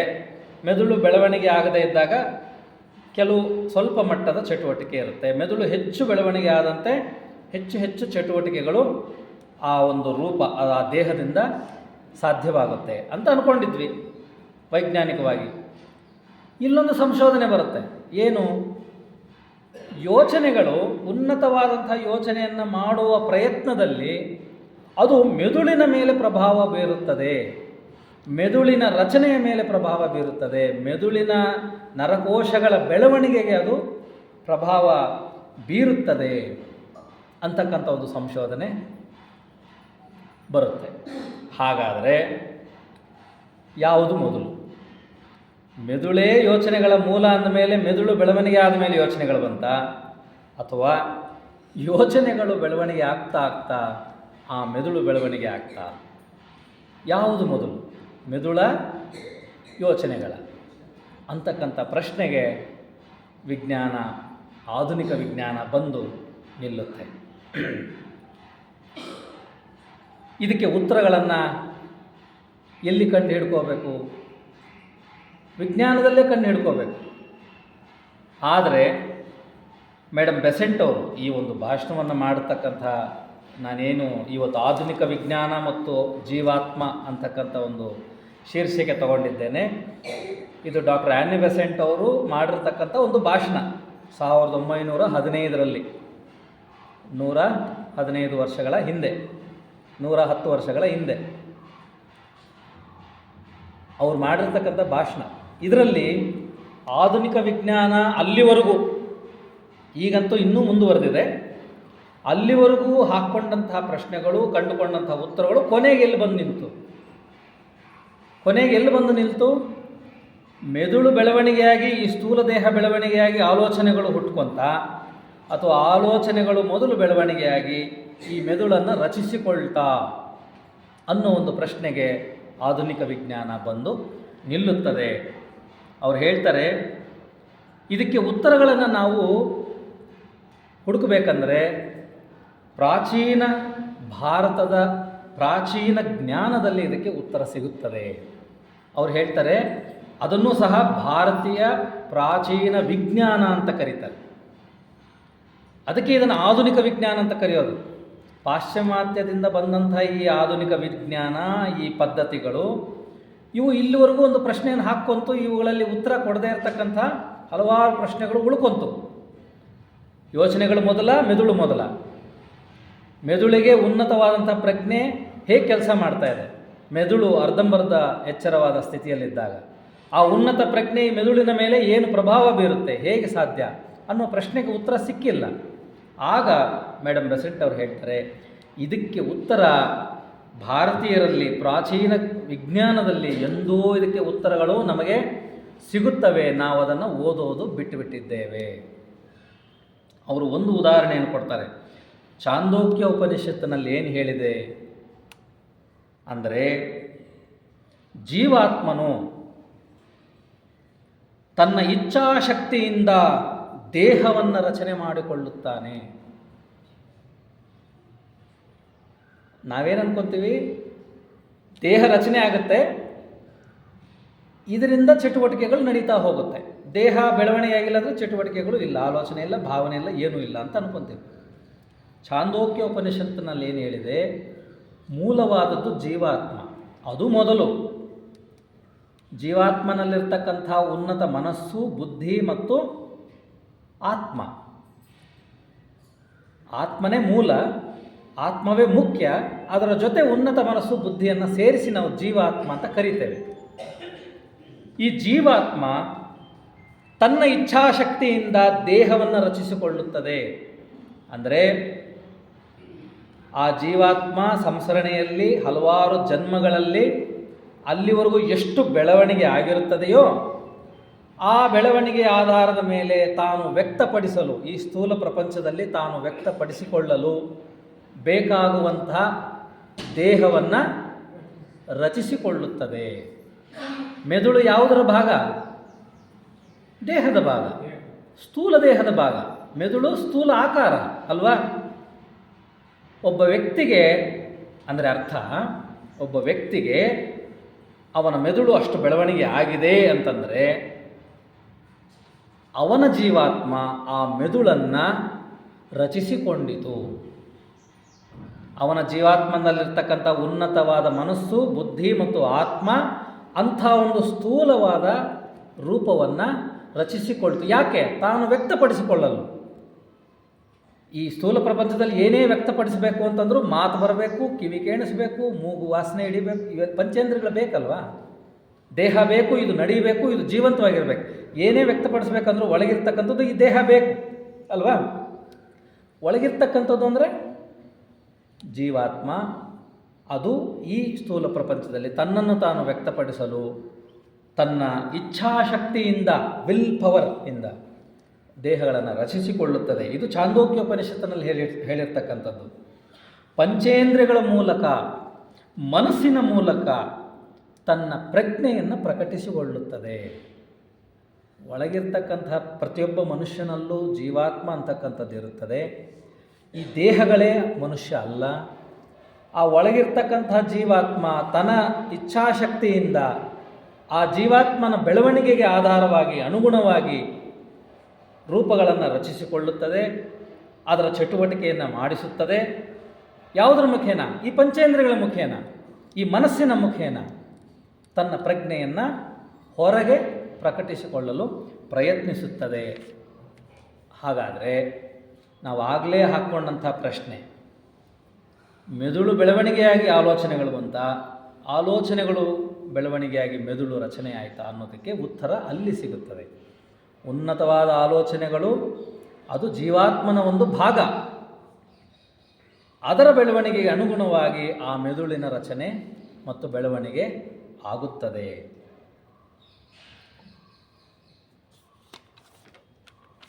ಮತ್ತು ಯಾವ ರೀತಿ ಈ ಜೀವಾತ್ಮನ ಕೆಲಸ ನಡೆಯುತ್ತದೆ ಅಂದರೆ, ಹಂತ ಹಂತವಾಗಿ, ಒಂದೇ ಸತಿ ಅಲ್ಲ, ಜೀವಾತ್ಮ ಹಂತ ಹಂತವಾಗಿ ಬೆಳವಣಿಗೆ ಆದಂತೆ, ಅದರ ಪ್ರಜ್ಞೆಯೂ ಹಂತ ಹಂತವಾಗಿ ಬೆಳವಣಿಗೆ ಆದಂತೆ, ಅದಕ್ಕೆ ಬೇಕಾದಂಥ ರೂಪಗಳು ಹಂತ ಹಂತವಾಗಿ ಬೆಳವಣಿಗೆ ಆಗುತ್ತವೆ. ಉದಾಹರಣೆಗೆ, ಒಂದು ಕಲ್ಲಿನಲ್ಲಿರ್ತಕ್ಕಂಥ ಚೈತನ್ಯ ಅಲ್ವಾ, ಅದರ ಪ್ರಜ್ಞೆ ಎಷ್ಟರ ಮಟ್ಟಿಗೆ ಬೆಳವಣಿಗೆ ಆಗಿರ್ತದೋ ಅಷ್ಟರ ಮಟ್ಟಿಗೆ ಆ ರೂಪ, ಅದರ ಚಟುವಟಿಕೆ ನಮಗೆ ಕಾಣುತ್ತದೆ. ಅಲ್ಲಿಂದ ವಿಕಾಸವಾದಂಥ ಜೀವಾತ್ಮ ತನ್ನ ಪ್ರಜ್ಞೆಯನ್ನೂ ವಿಕಾಸಗೊಳಿಸಿಕೊಂಡು ನಂತರ ಸಸ್ಯ ರೂಪವನ್ನು ಪಡೆಯುತ್ತದೆ. ಸಸ್ಯ ರೂಪದಲ್ಲಿ ಅದರ ಚಟುವಟಿಕೆಗಳು ಒಂದು ಕಲ್ಲಕ್ಕಿಂತ ಸಸ್ಯದಲ್ಲಿ ಹೆಚ್ಚಿನ ಚಟುವಟಿಕೆಗಳನ್ನು ನಾವು ಕಾಣ್ತೇವೆ. ಅಲ್ಲಿ ಆ ಪ್ರಜ್ಞೆಯ ಮಟ್ಟ ಅಲ್ಲಿವರೆಗೂ ಬೆಳವಣಿಗೆ ಆಗಿರುತ್ತೆ. ಸಸ್ಯಗಳು ಅದು ಆಹಾರವನ್ನು ಶೇಖರಿಸುವಂಥದ್ದು, ಬೆಳಕನ್ನು ಶೇಖರಿಸುವಂಥದ್ದು, ಗಾಳಿ ಜೊತೆಗೆ ಚಟುವಟಿಕೆಯನ್ನು ಮಾಡುವಂಥದ್ದು ಮತ್ತು ಬೀಜಗಳನ್ನು ಉತ್ಪಾದನೆ ಮಾಡೋದು, ಇಷ್ಟರ ಮಟ್ಟಿಗೆ ಪ್ರಜ್ಞೆಯಲ್ಲಿ ಬೆಳವಣಿಗೆ ಆಗಿರುತ್ತೆ. ನಂತರ ಅಲ್ಲಿಂದ ಬೆಳವಣಿಗೆ ಆದಂತಹ ಜೀವಾತ್ಮ ತನ್ನ ಪ್ರಜ್ಞೆಯನ್ನು ವಿಕಾಸಗೊಳಿಸಿಕೊಂಡು ಪ್ರಾಣಿಯ ರೂಪವನ್ನು ಪಡೆಯುತ್ತದೆ ಅಲ್ವಾ. ಪ್ರಾಣಿಯ ರೂಪದಲ್ಲಿ ಸಸ್ಯಕ್ಕಿಂತ ಹೆಚ್ಚು ಚಟುವಟಿಕೆಗಳು ಕಾಣುತ್ತೆ, ಹೆಚ್ಚು ಪ್ರಜ್ಞೆ ಕೆಲಸ ಮಾಡೋದು ಕಾಣ್ತೇವೆ, ಸ್ವಲ್ಪ ಮಟ್ಟಿಗೆ ಭಾವನೆಗಳು ಕಾಣ್ತೇವೆ ಪ್ರಾಣಿಯಲ್ಲಿ, ಹೌದು ಅಲ್ವಾ. ಭಾವನೆಗಳು ಬೆಳವಣಿಗೆ ಆಗುತ್ತೆ. ಅಲ್ಲಿಂದ ಮತ್ತೆ ಮುಂದುವರೆದು ಜೀವಾತ್ಮ ಸಂಸರಣೆಗೊಂಡು ಹೆಚ್ಚು ಮುಂದುವರೆದು ಪ್ರಜ್ಞೆಯನ್ನು ಬೆಳೆಸಿಕೊಂಡು ಮನುಷ್ಯನ ರೂಪವನ್ನು ರಚಿಸಿಕೊಳ್ಳುತ್ತದೆ. ಹೀಗೆ ರೂಪಗಳು ಬೆಳವಣಿಗೆಯಾದ ಮೇಲೆ ಅಲ್ಲಿನ ಚಟುವಟಿಕೆಗಳು, ಆಲೋಚನೆಗಳು, ಭಾವನೆಗಳು ಬಂದಿರುವಂಥದ್ದಲ್ಲ. ವಿಜ್ಞಾನದಲ್ಲಿ ಏನು ಮೆದುಳನ್ನು ಅಧ್ಯಯನ ಮಾಡಿದ್ರೆ ಅವನ ಮನಸ್ಸು, ಅವನ ಆಲೋಚನೆಗಳನ್ನು ನಾವು ಅಧ್ಯಯನ ಮಾಡ್ಬೋದು ಅಂತ ನಂಬಿದ್ರು, ಮೆದುಳು ರಚನೆ ಆದ ಮೇಲೆ ಆಲೋಚನೆಗಳು, ಭಾವನೆಗಳು, ಬುದ್ಧಿ, ಜ್ಞಾಪಕ ಶಕ್ತಿ ಹುಟ್ಟಿದ್ದಲ್ಲ. ಜೀವಾತ್ಮ ಅಂತಕ್ಕಂಥದ್ದು ಅದು ಬೆಳವಣಿಗೆಯಾದ ಮೇಲೆ ಅದಕ್ಕೆ ಅನುಗುಣವಾದಂಥ ರೂಪವನ್ನು ರಚಿಸಿಕೊಳ್ಳುತ್ತದೆ ಅಂತಕ್ಕಂಥದ್ದು ಈ ಛಾಂದೋಗ್ಯ ಉಪನಿಷತ್ತಿನ ಈ ಒಂದು ವಿಚಾರ. ಮತ್ತು ಇನ್ನೊಂದು ಪ್ರಶ್ನೆಗೆ ಉತ್ತರ ಸಿಗುತ್ತೆ. ಹಾಗಾದರೆ ಆ ಉನ್ನತವಾದಂಥ ಪ್ರಜ್ಞೆ ಏನಿದೆ, ಜೀವಾತ್ಮನ ಪ್ರಜ್ಞೆ ಏನಿದೆ, ಈ ದೇಹದಲ್ಲಿದ್ದುಕೊಂಡು, ಈ ದೇಹಗಳಲ್ಲೇ ಇದ್ದುಕೊಂಡು ಎಷ್ಟೋ ಜನಕ್ಕೆ ಆ ಒಂದು ಉನ್ನತವಾದ ಪ್ರಜ್ಞೆಯ ಅನುಭವ ಅಥವಾ ಅನುಭವ, ಅರಿವು ಮೂಡಲು ಸಾಧ್ಯ ಅಲ್ವಾ. ಅದನ್ನು ಪ್ರಯತ್ನ ಪಟ್ಟವ್ರಿಗೆ ಯಾಕೆ ಈ ದೇಹದ ಮೇಲೆ ಪ್ರತಿಕೂಲವಾದಂಥ ಘಟನೆಗಳು ಸಂಭವಿಸುತ್ತವೆ? ಅವರ ಮೆದುಳು ಯಾಕೆ ಹುಚ್ಚರ ಒಂದು ಮೆದುಳಿಗೆ ಹೋಲುತ್ತದೆ? ಹುಚ್ಚರ ಮೆದುಳಲ್ಲಿ ಆಗುವಂಥ ಒಂದು ಸಂವೇದನೆಗಳು ಯಾಕೆ ಇವರ ತಲೆಯಲ್ಲಿ ಕಾಣಿಸುತ್ತದೆ ಅನ್ನೋ ಒಂದು ಪ್ರಶ್ನೆಗೆ ಮೇಡಮ್ ಬೆಸೆಂಟ್ ಅವರು ಹೇಳ್ತಾರೆ, ಭಾರತೀಯ ಪ್ರಾಚೀನ ವಿಜ್ಞಾನದಲ್ಲಿ ಹೇಳಿರುವ ಹಾಗೆ ಉನ್ನತವಾದಂತಹ ಪ್ರಜ್ಞೆಯ ಅರಿವು ನಮಗಾಗಬೇಕಂದರೆ ಅದು ನೇರವಾಗಿ ಈ ದೇಹದಿಂದ ಆ ಒಂದು ಉನ್ನತ ಪ್ರಜ್ಞೆಯನ್ನು ಆಹ್ವಾನಿಸಿಕೊಳ್ಳೋದಾಗಲಿ ಅದನ್ನು ಪ್ರಕಟಗೊಳಿಸಿಕೊಳ್ಳೋದಾಗಲಿ ಮಾಡಬೇಕಂದರೆ ಅದಕ್ಕೊಂದು ದೊಡ್ಡ ಪ್ರಕ್ರಿಯೆ ಮುಖಾಂತರ ನಾವು ಹೋಗಬೇಕಾಗುತ್ತದೆ. ಆ ಪ್ರಕ್ರಿಯೆಯನ್ನೇ ಯೋಗ ಅಂತ ಕರೀತಾರೆ. ಯೋಗದ ಕ್ರಿಯೆ ಸ್ಥೂಲ ದೇಹದಿಂದ ಹಂತ ಹಂತವಾಗಿ ದೇಹವನ್ನು ಮನಸ್ಸನ್ನು ನಾವು ಶುದ್ಧಗೊಳಿಸಿಕೊಂಡು ನಂತರ ಆ ಸೂಕ್ಷ್ಮ ದೇಹಗಳ ಪ್ರಭಾವಕ್ಕೆ ನಮ್ಮನ್ನು ನಾವು ಒಳಪಡಿಸಿಕೊಳ್ಳುವಂಥ ಒಂದು ಕ್ರಿಯೆಯಾಗಿರುತ್ತದೆ. ಇದು ಒಬ್ಬ ಗುರುವಿನ ಮತ್ತು ಗ್ರಂಥಗಳ ಸಹಾಯದಿಂದ ಆಗಬೇಕಾದಂಥ ಒಂದು ಕ್ರಿಯೆ. ಈ ಯೋಗದ ಕ್ರಿಯೆಯಲ್ಲಿ ಏನಾಗುತ್ತೆ, ಫಿಸಿಕಲ್ ಆ್ಯಂಡ್ ಮೆಂಟಲ್ ಟ್ರೈನಿಂಗ್, ದೈಹಿಕವಾಗಿ ಮತ್ತು ಮಾನಸಿಕವಾಗಿ ಒಂದು ರೀತಿಯ ತರಬೇತಿ ನಡೆಯುತ್ತದೆ. ಆ ಸೂಕ್ಷ್ಮ ಪ್ರಜ್ಞೆ ಏನಿದೆ ಅಥವಾ ಉನ್ನತವಾದ ಪ್ರಜ್ಞೆ ಏನಿದೆ ಅದರ ಅರಿವಾಗಬೇಕಂದರೆ, ಅದು ಸಂಪೂರ್ಣವಾಗಿ ಕೆಲಸ ಮಾಡಬೇಕು ಅಂತಂದರೆ ಯಾವುದೋ ನಿದ್ರಾವಸ್ಥೆಯಲ್ಲೋ ಅಥವಾ ಇನ್ನೇನೋ ಇಂಜೆಕ್ಷನ್ನೋ ಕೆಮಿಕಲ್ಲೋ ಕೊಟ್ಟು ಹಿಪ್ನೋಟೈಸ್ ಮಾಡೋ ಆ ಒಂದು ಅವಸ್ಥೆಗೆ ಕಳಿಸಿ ಆ ಪ್ರಜ್ಞೆಯನ್ನು ನಾವು ಬಡಿದೆಬ್ಬಿಸಿ ಅದನ್ನು ಚಟುವಟಿಕೆ ಮಾಡಿಸೋದಲ್ಲ. ಹಂತ ಹಂತವಾಗಿ ಸ್ಥೂಲ ದೇಹದಲ್ಲಿ ಜೀವನವನ್ನು ಮಾಡುತ್ತಿರುವಾಗಲೇ ದೇಹ ಮತ್ತು ಮಾನಸಿಕ ಒಂದು ತರಬೇತಿಯ ಮುಖೇನ ನಾವು ಆ ಪ್ರಜ್ಞೆಯನ್ನು ಎಚ್ಚರಗೊಳಿಸಿಕೊಳ್ಳಬೇಕು. ವಿಜ್ಞಾನದಲ್ಲಿ ನಾವು ಆಗಲೇ ಕೆಲವೊಂದು ಪ್ರಶ್ನೆಗಳಿಗೆ ಉತ್ತರ ಸಿಗಲಿಲ್ಲ ಅಂತ ಹೇಳಿದ್ನಲ್ಲ. ಸ್ವಪ್ನಾವಸ್ಥೆಯಲ್ಲಿ ಯಾವ ಪ್ರಜ್ಞೆ ಕೆಲಸ ಮಾಡ್ತು, ಹಿಪ್ನೋಟೈಸ್ ಸಂಮೋಹನ ಸ್ಥಿತಿಯಲ್ಲಿ ಯಾವ ಪ್ರಜ್ಞೆ ಕೆಲಸ ಮಾಡ್ತು, ಅವು ಆ ರೀತಿ ಮಾಡಿಸೋದಕ್ಕೆ ಸಾಧ್ಯವ? ಉನ್ನತವಾದ ಆಲೋಚನೆಗಳು, ಉನ್ನತವಾದ ಪ್ರಜ್ಞೆ, ಅದನ್ನು ಬಲವಂತವಾಗಿ ತರಿಸೋದು ಎಷ್ಟು ಸಮಂಜಸ ಅಥವಾ ಎಷ್ಟು ಆರೋಗ್ಯಕರ ಅನ್ನೋ ಒಂದು ಪ್ರಶ್ನೆ ಮೂಡುತ್ತೆ. ಭಾರತೀಯ ಪ್ರಾಚೀನ ವಿಜ್ಞಾನದಲ್ಲಿ ಇದಕ್ಕೆ ಉತ್ತರ ಇದೆ. ಈ ರೀತಿ ಸಂಮೋಹನವನ್ನು ಮಾಡೋದು ಅಥವಾ ನಿದ್ರಾವಸ್ಥೆಯಲ್ಲಿ ಇನ್ನೇನೋ ಒಂದು ಪರೀಕ್ಷೆ ಮಾಡೋದರಿಂದ ಉನ್ನತ ಪ್ರಜ್ಞೆಯನ್ನು ಬಡಿದೆಬ್ಬಿಸಬಾರದು, ಎಚ್ಚರಗೊಳಿಸಬಾರದು. ಅದು ದೇಹಕ್ಕೆ ಹಾನಿಕರ, ಮೆದುಳಿನ ಮೇಲೆ ಅದು ಕೆಟ್ಟ ಪರಿಣಾಮಗಳನ್ನು ಬೀರುತ್ತದೆ. ಅದಕ್ಕೆ ಹಂತ ಹಂತವಾಗಿ ದೈಹಿಕ ಮತ್ತು ಮಾನಸಿಕ ತರಬೇತಿಯ ಮುಖೇನ ಆ ಉನ್ನತ ಪ್ರಜ್ಞೆಯನ್ನು ನಾವು ಎಚ್ಚರಗೊಳಿಸಿಕೊಳ್ಳಬಹುದು. ಜೀವಾತ್ಮನ ಸಂಪೂರ್ಣ ಹತೋಟಿಗೆ ಈ ದೇಹಾತ್ಮನವನ್ನು ತರುವುದೇ ಯೋಗದ ಸಾಧನೆ. ಯೋಗದ ಸಾಧನೆಯೇನು, ಕೊನೆಯ ಗುರಿ ಏನು? ಆ ಉನ್ನತವಾದಂಥ ಪ್ರಜ್ಞೆ ಕೆಲಸ ಮಾಡುವಂಥ ಜೀವಾತ್ಮ ಏನಿದೆ ಅವನ ಹತೋಟಿಗೆ ಈ ದೇಹಾತ್ಮವನ್ನು, ಅಂದರೆ ಸ್ಥೂಲ ದೇಹವನ್ನು ಮತ್ತು ಕಾಮಶರೀರವನ್ನು, ಭಾವನೆಗಳನ್ನು ಮತ್ತು ಕೆಳಮನಸ್ಸನ್ನು, ಆಲೋಚನೆಗಳನ್ನು ಎಲ್ಲವನ್ನೂ ಆ ಒಂದು ಉನ್ನತವಾದಂಥ ಪ್ರಜ್ಞೆಯ ಹತೋಟಿಗೆ ತರುವಂಥದ್ದೇ ಯೋಗ ಸಾಧನೆಯ ಮುಖ್ಯ ಗುರಿ. ಅಲ್ಲಿ ಭಾವನೆಗಳ ಸಮತೋಲನ ಇರುತ್ತದೆ, ಯೋಚನೆಗಳ ಸಮಸ್ಥಿತಿ ಅಲ್ಲಿ ಇರುತ್ತದೆ ಮತ್ತು ಆನಂದ ಸ್ಥಿತಿಯನ್ನು ತಲುಪಲು ಸಾಧ್ಯ ಅಂತಕ್ಕಂಥದ್ದು ಪ್ರಾಚೀನ ಭಾರತದ ವಿಜ್ಞಾನದಲ್ಲಿ ಹೇಳಿರ್ತಕ್ಕಂಥ ವಿಚಾರಗಳು. ಈ ಆಧುನಿಕ ಭಾರತದ ವಿಜ್ಞಾನದಲ್ಲಿ ಸಿಗದೇ ಇರತಕ್ಕಂಥ ಪ್ರಶ್ನೆಗಳಿಗೆ ಉತ್ತರವಾಗಿ ಆನಿ ಬೆಸೆಂಟ್ ಅವರು ಇಲ್ಲಿ ಕೊಟ್ಟಿದ್ದಾರೆ. ಹಾಗಾದರೆ ಈಗ ಆಧುನಿಕ ವಿಜ್ಞಾನ ಯೋಗದ ಬಗ್ಗೆ ಹಂಗಾರೆ ಅಧ್ಯಯನ ಮಾಡಿದೆಯಾ ಇಲ್ವಾ? ಬಹಳಷ್ಟು ಮಾಡಿದೆ. ಆಧುನಿಕ ವಿಜ್ಞಾನ ಯೋಗ ಮತ್ತು ಧ್ಯಾನ ಪದ್ಧತಿಗಳ ಮೇಲೆ ಬಹಳಷ್ಟು ಅಧ್ಯಯನವನ್ನು ಮಾಡಿ ಏನು ಕಂಡುಹಿಡ್ಕೊಂಡಿದೆ? ಈಗ ಇಷ್ಟೊತ್ತು ಹೇಳಿದ್ದು ಪ್ರಾಚೀನ ಭಾರತದಲ್ಲಿ ಉಪನಿಷತ್ತುಗಳಲ್ಲಿ, ಪತಂಜಲಿ ಯೋಗ ಸೂತ್ರಗಳಲ್ಲಿ ಹೇಳಿರ್ತಕ್ಕಂಥ ವಿಚಾರಗಳು. ಯೋಗ, ಅದರ ತರಬೇತಿ ಮತ್ತು ಅದರ ಮುಖ್ಯ ಧ್ಯೇಯ, ಅದು ನಮ್ಮನ್ನು ಎಲ್ಲಿಗೆ ತೆಗೆದುಕೊಂಡು ಹೋಗುತ್ತದೆ, ಕೊನೆಯ ಹಂತ ಏನು, ಸಮಾಧಿ ಸ್ಥಿತಿ ಅಂದರೆ ಏನು ಅನ್ನೋದು ಇಲ್ಲಿವರೆಗೂ ಪ್ರಾಚೀನ ಭಾರತದಲ್ಲಿ ಹೇಳಿರ್ತಕ್ಕಂಥ ವಿಚಾರಗಳು. ಹಾಗಾದರೆ ಆಧುನಿಕ ವಿಜ್ಞಾನ ಇದರ ಬಗ್ಗೆ ಸಂಶೋಧನೆ ಎಲ್ಲಿವರೆಗೂ ಮಾಡಿದೆ ಅಂತಂದರೆ, ಆಧುನಿಕ ವಿಜ್ಞಾನ ಯೋಗ ಮತ್ತು ಧ್ಯಾನ ಪದ್ಧತಿಗಳಿಂದ ಮೆದುಳಿನಲ್ಲಾಗುವಂಥ ನರಕೋಶಗಳ ಬೆಳವಣಿಗೆಯ ಬಗ್ಗೆ ಈಗಾಗಲೇ ಸಾಬೀತನ್ನು ಪಡಿಸಿದೆ.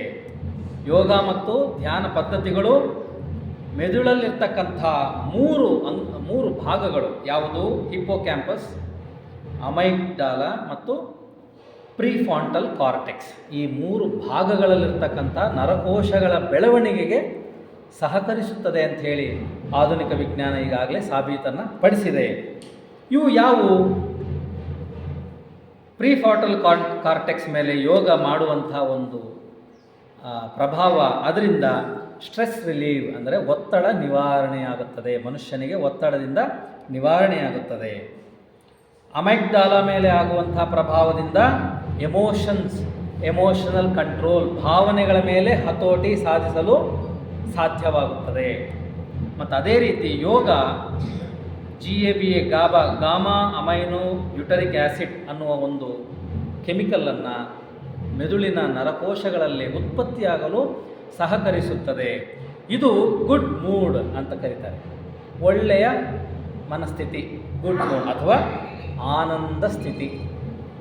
ಯೋಗದಿಂದ ಈ ಒಂದು ಕೆಮಿಕಲ್ ಬ್ರೈನಲ್ಲಿ ಉತ್ಪತ್ತಿಯಾಗಿ ಅದು ಆನಂದ ಸ್ಥಿತಿಗೆ ತೆಗೆದುಕೊಂಡು ಹೋಗುತ್ತದೆ ಆ ಮನುಷ್ಯನನ್ನು ಅಂತ ಆಧುನಿಕ ವಿಜ್ಞಾನ ಈಗಾಗಲೇ ಸಾಬೀತನ್ನು ಪಡಿಸಿದೆ. ಇದನ್ನೇ ಪತಂಜಲಿ ಯೋಗ ಸೂತ್ರದಲ್ಲಿ ಹೇಳಿರ್ತಕ್ಕಂತಹ ಯೋಗದ ಕೊನೆಯ ಹಂತ, ಆ ಆನಂದ ಸ್ಥಿತಿ, ಸಮಾಧಿ ಸ್ಥಿತಿ ಏನಿದೆ ಅದು. ಆಧುನಿಕ ವಿಜ್ಞಾನ ಈ ರೀತಿ ಪ್ರಾಚೀನ ಭಾರತದ ವಿಜ್ಞಾನದಲ್ಲಿ ತನ್ನ ಪ್ರಶ್ನೆಗಳಿಗೆ ಉತ್ತರವನ್ನು ಕಂಡುಕೊಂಡು ಮತ್ತೆ ತನ್ನ ಸಂಶೋಧನೆಯನ್ನು ಮುಂದುವರಿಸಿದರೆ ಅದು ಇನ್ನೆಚ್ಚು ಸಂಶೋಧನೆಯನ್ನು ಮಾಡಿ ಈ ಒಂದು ಉನ್ನತ ಪ್ರಜ್ಞೆ, ಆ ಜೀವಾತ್ಮನ ಪ್ರಭಾವದ ಬಗ್ಗೆ ತಿಳಿದುಕೊಳ್ಳಲು ಸಾಧ್ಯವಿದೆ ಅಂತಕ್ಕಂಥದ್ದು ಮೇಡಮ್ ಬೆಸೆಂಟ್ ಅವರು ಹೇಳುವಂಥ ವಿಚಾರ. ಈ ರೀತಿ ಆಧುನಿಕ ವಿಜ್ಞಾನದ ಸಹಾಯದೊಂದಿಗೆ ನಾವು ಜೀವಾತ್ಮನನ್ನು ಇನ್ನಷ್ಟು ಅರಿಯಲು ಸಾಧ್ಯ. ಭಾರತದ ಪ್ರಾಚೀನ ವಿಜ್ಞಾನದಿಂದ ಆಧುನಿಕ ವಿಜ್ಞಾನವು ಬೆಳೆಯಲು ಸಾಧ್ಯ. ಆಧುನಿಕ ವಿಜ್ಞಾನದಿಂದ ಈ ಜೀವಾತ್ಮನನ್ನು ಇನ್ನಷ್ಟು ಅರಿಯಲು ಸಾಧ್ಯ. ಈಗ ಯೋಗದ ಬಗ್ಗೆ ನಾವು ಪತಂಜಲಿ ಯೋಗ ಸೂತ್ರದಲ್ಲೆಲ್ಲ ಹೇಳಿದ್ರು, ಸಮಾಧಿ ಸ್ಥಿತಿ ಎಲ್ಲ ಗೊತ್ತು.